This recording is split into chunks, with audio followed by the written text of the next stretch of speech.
Hello, I'm Dr. Baxter Belford, Chipper. In this segment, I'm going to share with you a simple practice that you can use to address something called text neck.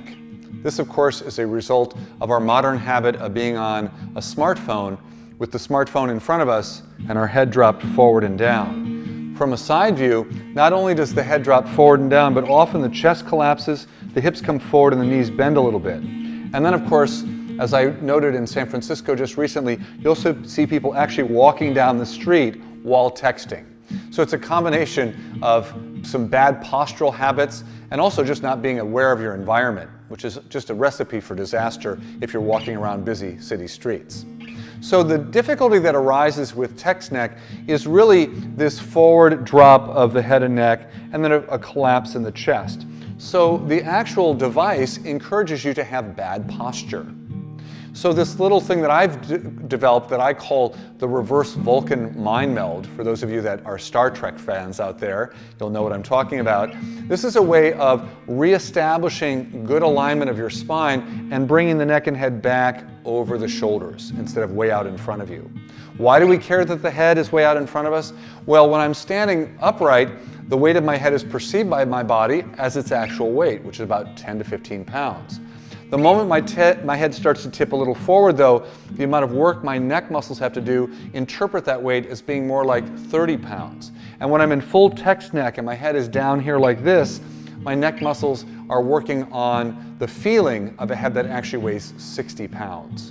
So we're actually demanding a lot of work of our neck that it really doesn't need to be doing all day long.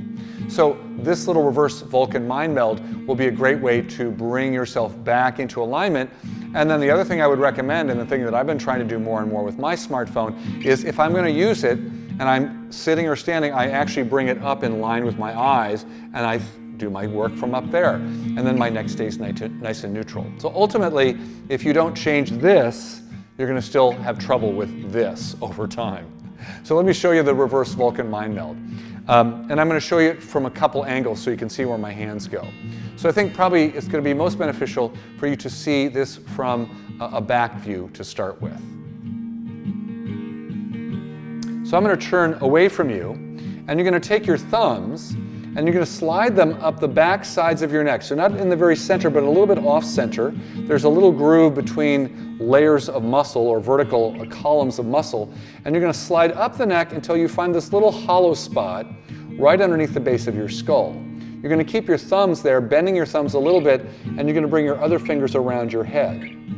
Now, if I was in my normal text neck posture, I'd probably be collapsed forward a little bit like this.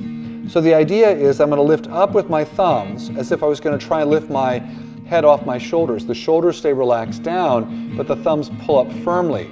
As I do that, I almost automatically feel my legs pull back a little bit, my pelvis tip forward, my lower back arch slightly, and my body feel like I got like 4 inches taller. Once you've got that set, you're going to maintain that lift for about a half a minute initially, working up towards a minute over time. To come out of it, you just release your hands, try to maintain the lift that you've created before moving on to whatever else you're going to be doing that day. So that's a view from the back, because I think it's important for you to see where my thumbs were on the base of the skull. Let me give you a view from the front now.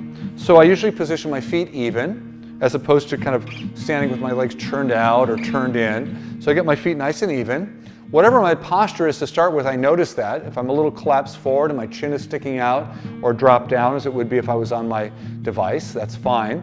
The hands come in position. Now you can see my fingertips come somewhere around the forehead area. I want to make sure that I'm not lifting up with my fingers, but I'm lifting up with my thumbs. So as I begin to lift up, it's really almost as if like I'm going to take my head off of my shoulders and set it over on a shelf.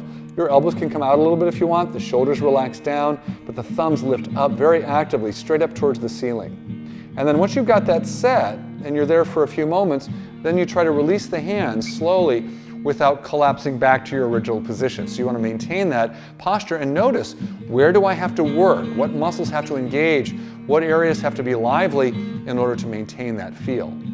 Let me finish by giving you a side view, because in my classes that I teach where I share this with large groups, people are often shocked at the change from their normal posture into the upright reverse Vulcan mind meld posture that you'll see in a moment. So I'm going to exaggerate this because I actually see this posture a lot in my students.